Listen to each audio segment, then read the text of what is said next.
There is a distinct group of people who can vividly remember dialing numbers on rotary phones and, years later, watching the unveiling of the iPhone. Psychologists and sociologists have struggled to neatly categorize them.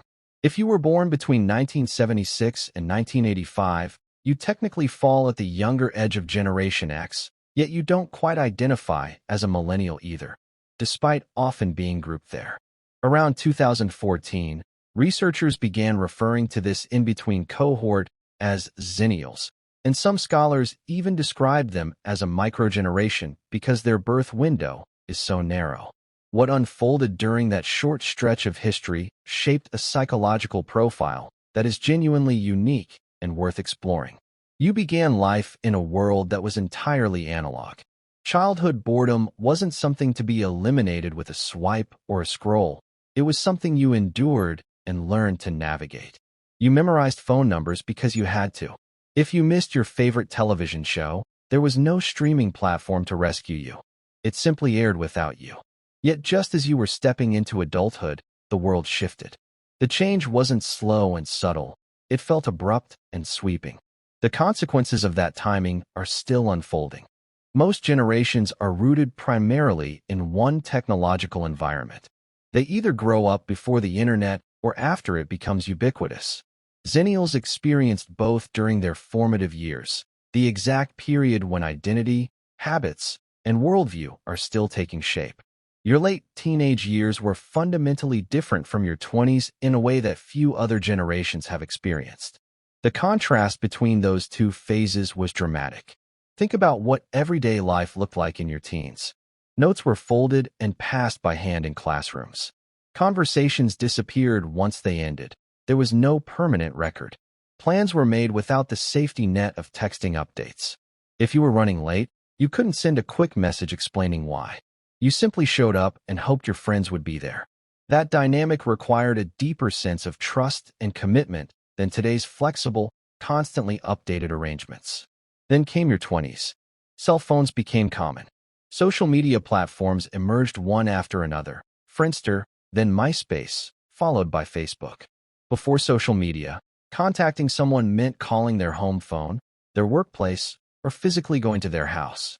Suddenly, there were countless ways to connect: messages, profiles, status updates, digital communities. And you adapted. You didn't attend a class on how to navigate this new world. You learned by doing. Neuroscience helps explain why this adaptation felt almost natural.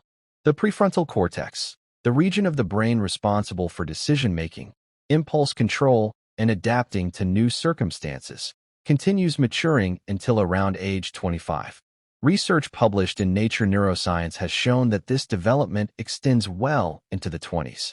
That means many Xennials were still within a highly plastic, flexible phase of brain development when technology radically transformed daily life. You were young enough to absorb new systems with relative ease, yet old enough to remember what preceded them. This timing created a kind of cultural bilingualism. Members of Generation X, who were already adults when the internet became mainstream, may approach technology with skepticism or fatigue. Younger millennials and Gen Z often have no lived memory of a pre-internet world. Xennials, however, stand in the middle. You can sit through a face-to-face conversation without instinctively reaching for your phone every few seconds. At the same time, you're not intimidated by new software or digital tools. You understand what it means to be unreachable for hours, yet you are fluent in instant connectivity. This dual experience subtly shapes your relationship with privacy. You grew up at a time when embarrassing moments faded into memory instead of living permanently online. An awkward haircut, a painful breakup, a reckless night out. These events survived mainly in stories, not searchable archives. As a result, your connection to your past may feel more flexible. Psychological research on autobiographical memory shows that recollection is not static, it evolves. Our minds naturally revise, reinterpret, and soften experiences over time. When everything is permanently documented, that fluidity is disrupted. Xennials straddle both realities, a childhood of fading memories and an adulthood of digital permanence. Complicating matters further, Many of you entered the workforce during the 2008 financial crisis. Just as you were establishing careers and financial independence, the global economy faltered. This timing had profound psychological consequences. Studies on economic instability indicate that hardship during early adulthood can leave long-lasting marks. Even when circumstances improve, the memory of instability often lingers, shaping attitudes toward money, security, and risk. So here is the paradox. You learned to navigate sweeping technological disruption, yet you also experienced economic upheaval at a critical developmental stage. You became adaptable because you had no choice. But beneath that adaptability may run a quiet anxiety, an awareness that systems can collapse, that stability is fragile. This mixture of resilience and apprehension is rarely discussed in mainstream generational debates. Public conversations often frame generational differences as a rivalry between Generation X and Millennials, as though everyone born between 1965 and 2000 shares the same outlook. But rapid social and technological shifts compress experiences in ways that broad labels fail to capture. Being born within a specific 9-year window during a time of rapid change created a distinct psychological imprint. Xennials embody an unusual blend of traits. You likely developed independence early, before constant GPS tracking and helicopter parenting became widespread. Children often roamed freely for hours. You entertained yourself. You managed boredom. You solved problems without immediate adult intervention. That fosters self-reliance and resourcefulness. Yet you also entered adulthood during a period when the internet was framed as a tool of connection and possibility. In the early days, digital platforms felt hopeful, spaces that promised to bring people together and democratize information. You experienced that optimism firsthand before the more complicated realities of misinformation, comparison culture, and digital overload became widely acknowledged. This combination allows you to hold contradictions comfortably. You can be skeptical and hopeful at the same time. You appreciate convenience, but recognize its costs. You are digitally fluent, yet value analog experiences. That ability to see both gain and loss stems from having witnessed the transition rather than being born into its aftermath. Perhaps you are less nostalgically attached to the past than older generations because you genuinely enjoy modern conveniences. But unlike younger cohorts, you remember what constant connectivity replaced. You remember the patience required to wait for information. You remember the quiet stretches of being alone with your thoughts. You recall a form of presence that existed before notifications fragmented attention.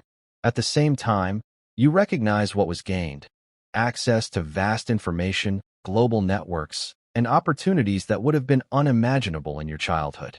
Your younger self could not have predicted the tools you now use daily. Because of this in-between status, many Xennials feel slightly out of place. Too young to fully relate to Generation X's cultural touchstones. Too old to identify completely with millennial experiences. Existing between categories can feel isolating, but it is also the defining feature of your generational identity. Living through a major societal shift during formative years may be one of the most valuable developmental experiences possible. You learn that the environment you grow up in is not necessarily the one you will inhabit as an adult.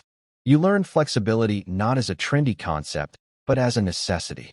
When the rules of communication, employment, and culture changed, you adjusted. The significance of the Xennial experience does not lie in superiority. It lies in perspective. You witnessed a before and an after.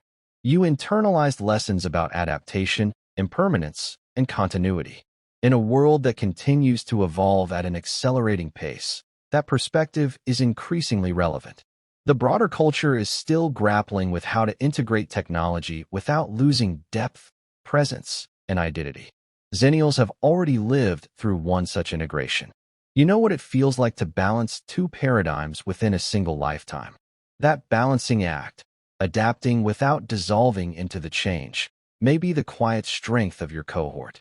If aspects of this reflection resonate with you, consider subscribing.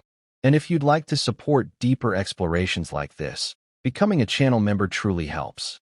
There are more conversations ahead, different themes, same depth. I'll see you in the next one.